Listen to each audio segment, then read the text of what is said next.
Há cerca de 100 anos, era bastante comum ver nos grandes noticiários descobertas de supostos gigantes. A mídia de hoje em dia tem mais cuidado quanto a isso. No entanto, ossadas enormes aparentemente eram encontradas a todo momento, principalmente nos Estados Unidos no século XIX. Como exemplo, há esta matéria publicada no dia 20 de dezembro de 1897 no The New York Times. O título dizia "Túmulo aberto em Wisconsin". E o subtítulo contava que um esqueleto de um homem com mais de 2,70 m e com um crânio enorme foi encontrado. A matéria completa dizia o seguinte: um dos 3 túmulos recém-descobertos nessa cidade foi aberto. Nele foi encontrado um esqueleto de um tamanho gigantesco. Os ossos mediram da cabeça ao pé 2,70 m e estavam em um bom estado de preservação. O crânio era do tamanho de meio bushel. Algumas varas de cobre e outras relíquias estavam perto dos ossos. O túmulo em que essas relíquias foram encontradas tem 3 metros de altura e 9 de comprimento, variando de 1,80 m a 2,5 m de largura. Outros 2 menores ali próximos em breve também serão escavados. Em outra matéria do The New York Times, de 1882, é noticiada a descoberta de um crânio imenso encontrado no Vale do Rio Vermelho.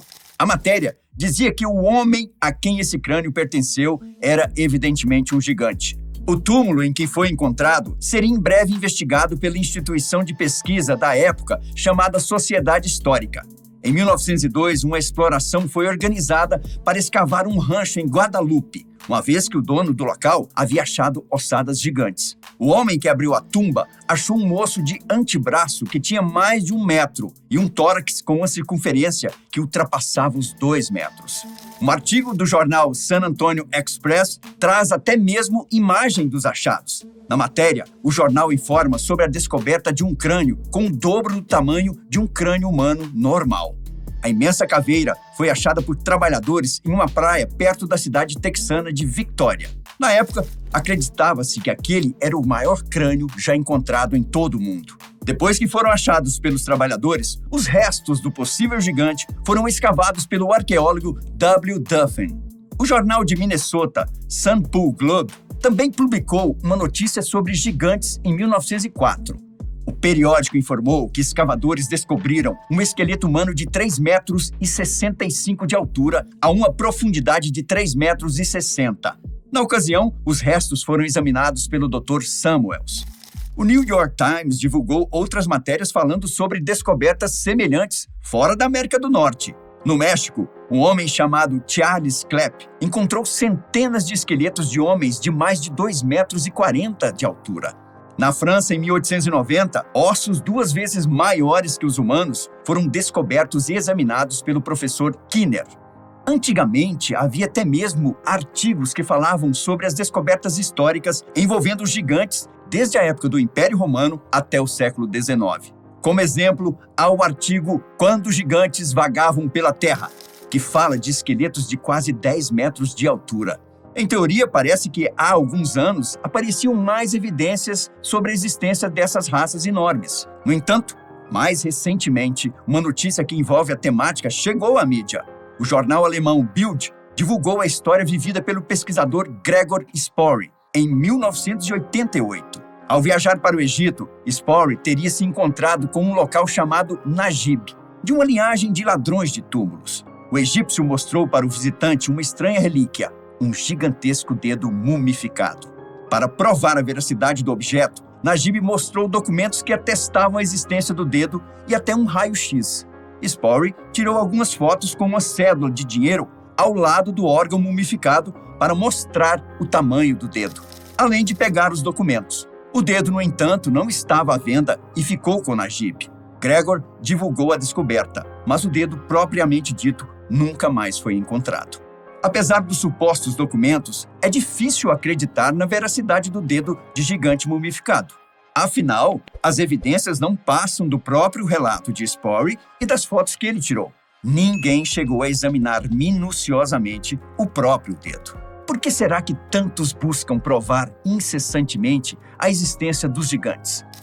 Provavelmente porque a existência de seres enormes está presente em diversas culturas ao redor do globo.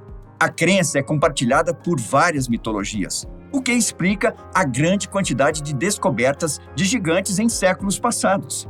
Fazia parte da crença daqueles pesquisadores o fato de homens enormes terem vagado pela Terra.